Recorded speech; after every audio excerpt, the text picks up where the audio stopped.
Aujourd'hui, on va décortiquer le témoignage d'une femme qui prétend avoir servi 30 ans dans l'armée de l'air et de l'espace française. Et ses affirmations sont, pour le moins, extraordinaires. On va explorer tout ça ensemble, diapo par diapo, en se basant uniquement sur son récit. Alors accrochez-vous bien, parce que le voyage promet d'être assez déroutant. On commence très très fort avec cette citation d'Anna. C'est l'accroche parfaite parce qu'elle nous plonge direct dans le caractère complètement fou de ses affirmations. Imaginez un peu le choc. Voir le plus grand secret de sa carrière, un truc top secret, traité comme une simple série de science-fiction à la télé. Alors, première étape, forcément. Qui est cette source ? Avant de se jeter dans ses révélations, il faut essayer de comprendre le parcours qu'elle dit avoir eu. Le mélange de ses compétences est vraiment unique. D'abord, elle aurait été généticienne, et c'est ça qui aurait tapé dans l'œil des recruteurs de l'armée. Ensuite, elle aurait été formée à la cryptographie manuelle, ce qu'elle appelle le chiffre. Une spécialité hyper rare, surtout pour une femme à l'époque. Elle décrit son unité comme une armée dans l'armée, tellement secrète que même ses collègues militaires pensaient que c'était une sorte de légende urbaine. Ok, donc après son histoire perso, on passe au monde clandestin dans lequel elle dit avoir vécu. Et apparemment, une bonne partie de son boulot ne se passait pas du tout à la surface. Moins de 900 mètres. Là, on ne parle pas d'un petit bunker. Anna, elle, affirme avoir bossé dans des installations à des profondeurs extrêmes. Sa première affectation, c'était à moins 300 mètres et elle dit avoir visité des bases en Europe qui descendaient jusqu'à moins 900. Elle précise même que ces infrastructures sont très anciennes et que certaines réutilisent des bouts de la ligne Maginot. Et là, c'est un point absolument crucial de son témoignage. Ce que tout le monde connaît comme le secret défense, pour elle, c'est du cinéma. C'est pour amuser la galerie. Le vrai secret, lui, n'a même pas de nom. C'est un système de paliers qui correspondent aux étages souterrains. Et pour y accéder, l'enquête de sécurité, c'est pas juste une vérification de casier judiciaire. Non, non. Il remonterait sur 6 générations pour être sûr qu'il n'y a jamais eu de collaboration avec l'ennemi. C'est juste hallucinant. C'est ici que son histoire bascule dans quelque chose qui ressemble à de la pure science-fiction. Sauf que pour elle, c'est la réalité qu'elle a vécue et protégée pendant des décennies. Il faut s'imaginer la scène. Un soir, elle rentre d'une longue mission, elle se pose devant la télé avec son mari. Et là, elle voit un truc qui la paralyse sur place. C'était la série Stargate. Elle ne connaissait pas du tout, vu qu'elle était souvent partie en mission. La réponse toute simple de son mari a été un véritable électrochoc. Un secret pour lequel, selon elle, on risquait 3 ans de prison ferme juste pour en parler, était devenu un programme télé grand public. Elle affirme que ce qu'on voit dans la série est basé sur des faits réels, y compris le look de la porte elle-même. Et elle va même plus loin, elle décrit comment ça marche. C'est un mélange de technologie et de biologie.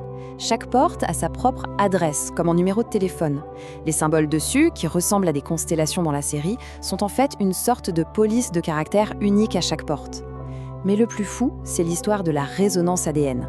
Il ne suffirait pas d'appuyer sur des boutons. L'opérateur devrait être en harmonie vibratoire avec la porte pour pouvoir l'activer. Une technologie pareille, ça soulève une question évidente. Pourquoi ?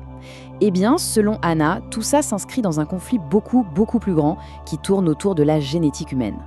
C'est vraiment sa thèse centrale, une sorte de théorie du tout qui connecterait des horreurs comme la pédocriminalité à un conflit cosmique caché.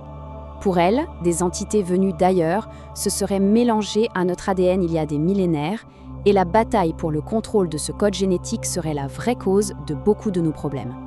Pour comprendre cette guerre, il faut saisir son concept d'hybride. Attention, on ne parle pas de monstres verts, mais d'êtres qui ont de l'ADN humain sans être originels. Leur signe distinctif, pour ceux qui peuvent le voir, c'est l'absence d'aura, ce qu'elle appelle le corps éthérique qui, lui, entoure les humains originels. Pour expliquer ça, elle utilise une métaphore assez parlante. Imaginez une pièce de théâtre avec 10 acteurs. Seulement 3 d'entre eux, donc 30%, auraient un ADN originel qui leur permettrait de s'éveiller en pleine conscience. Les 7 autres, 70%, auraient un ADN modifié au fil du temps pour les garder dans une conscience limitée, un rôle d'esclave en quelque sorte. Bon, le tableau est assez sombre, mais son témoignage ne s'arrête pas là. Il se tourne ensuite vers la solution. Et cette solution, d'après elle, ne vient pas de l'extérieur, d'une technologie, mais bien de l'intérieur de chacun. Anna prétend que l'humanité originelle avait des capacités incroyables qui ont été mises en sommeil. Elle parle de télépathie, de clairvoyance, d'une taille beaucoup plus grande et surtout d'une nature profondément pacifique. Un bébé naîtrait avec 100% de sa conscience, mais tout le conditionnement social et familial ferait baisser sa fréquence et créerait une sorte d'amnésie. Le chemin pour retrouver ses capacités est donc un chemin intérieur. Il s'agirait d'élever sa conscience, sa propre fréquence. C'est un travail sur son comportement, sur le respect, la discipline. Elle suggère même des choses toutes simples, comme chanter tous les jours pour augmenter sa vibration et sa joie. On arrive maintenant à la conclusion de son message, qui est en fait profondément philosophique. La vraie guerre, elle ne se jouerait pas avec des armes, mais bien sur le terrain de la conscience. Cette citation, elle résume tout. Le plus grand danger, même si une partie de l'humanité réussissait à s'éveiller, eh bien, la bataille ne serait pas gagnée pour autant. L'ego pourrait tout gâcher. C'est sa plus grande peur, que les gens qui prennent conscience, poussés à bout par le système, deviennent intolérants envers ceux qui ne le sont pas encore. Et ça créerait juste un nouveau conflit, basé sur le jugement et l'ego. Le vrai défi, c'est de garder la paix en soi-même, de balayer devant sa porte avant de vouloir juger les autres.